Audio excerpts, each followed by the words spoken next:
What's up, guys? Welcome back to the channel. It's Tyler Matthews. Today I wanted to share a little bit of my perspective. I've been doing some reflecting lately, and I feel there's a lot of 10 to 15-year-olds that we train in our gyms that could maybe benefit from me giving my story of what I did good, what I did bad, what I learned from just that age range of 10 to 15. So stay tuned. Here we go. From 10 to 15 years old, I know I loved basketball. I was in love with it. Every single day at school, I'd look forward to PE class, playing basketball with my friends. After school, I would shoot around at my house. Part of that is due to the influence of my dad. My dad really influenced it on me, and I love him for that, and I love basketball. And then the other part was probably that I grew up in Miami with the Miami Heat when they were in their prime with Dwayne Wade, Chris Bosh, and LeBron. So just seeing them and the games, they had a huge impact on me and my love for basketball. That being said, basketball was pretty much the only sport I played. I mean, I would dabble with other sports in PE class, but for the most part, it was basketball, basketball, basketball. And that's one thing that I wish I would have done better. I think I had this stress or pressure on myself that I wanted to make it in basketball. If I would have just been more of a kid and played other sports, I think my athletic abilities actually would have been stronger, because I think soccer and football and different sports like that can help you with basketball. If you look at a lot of professional athletes, a lot of them will talk about how they were multi-sport athletes or how they specialized in another sport, and then it wasn't later in their teens that they chose the sport that they're now a professional athlete in. So like I said, I loved the game, but I did not know the game, and I definitely did not have perspective on how hard it is and how competitive it is of a game to make it to that next level. I underestimated how much work it would take, and I overestimated how far I could make it.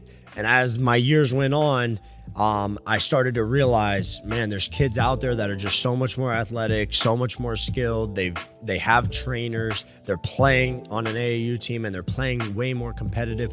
And those were things that I just wasn't doing.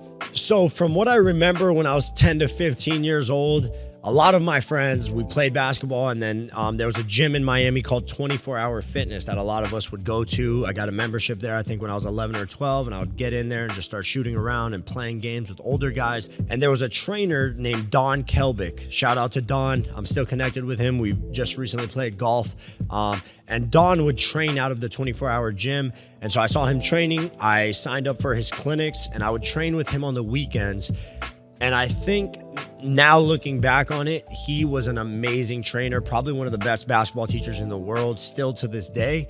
But I did not appreciate his knowledge and soak it up and write it down and work on it by myself the way that I know that I should have been. And that's something that, if you're a 10 to 15-year-old player or parent watching this, if your athlete is training, really try to help them gain perspective on how detailed and how much they should retain the information that they're being taught. So I would play at the 24-Hour Fitness, open runs with older guys, some kids my age. I would train with Don, I believe 1 or 2 days a week. And then besides that, it would just be lazy shoot around and not good competition. I would be playing in leagues, whether that be the YMCA or other leagues around Miami, where the players just were not that good. And I was a kid, so it wasn't my fault. I didn't know better to be playing against better competition. My parents weren't involved in basketball that heavily. My dad liked basketball, but he didn't know where to send me or how to get me around better players and coaches. And so a huge mistake that I think I made looking back on it is not being aware of how to find better coaches, better players, and put myself in an environment that would force me to adapt and become a better basketball player. All of this led up to my freshman year of high school when I was about 14 or 15 years old, and I got cut from the team my freshman year of high school. What getting cut from the team did for me was probably the best thing in the world, because I had a big ego and I thought I was really good at basketball. At my middle school, I made the team no problem. I was one of the better players, no problem. Everybody looked up to me basketball-wise. And then when I got to high school, it was a whole new world. There were 6,000 kids at my high school. I think over 300 freshmen tried out that year.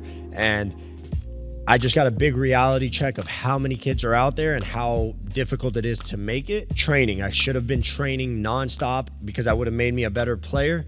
What I also could have done is get to know the coaches. And so before you enter high school, I think it's key that you know the high school coaches and they know you. That way you're building a relationship with them. They know you take basketball serious. That way when you get into the school, they're already expecting you and they're looking forward. And those years leading up, they're mentoring you and telling you, hey, work on this before you get here. Work on your shot. Do these things. I think having a relationship with the coach of the high school that you're going to go to is a huge factor in helping you make the team and ultimately succeeding with basketball. So there we have it. That was a recap of how I see things now. I'm 25 years old, of how things went for me from 10 to 15 basketball wise. So hopefully this helped some people maybe gain some insight or perspective on at least how things went for me and maybe how things are currently going for you, or maybe you need to make some changes.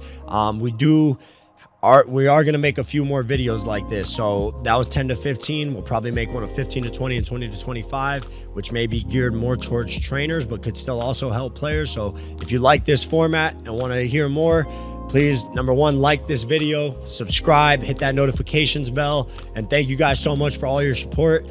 I really appreciate it.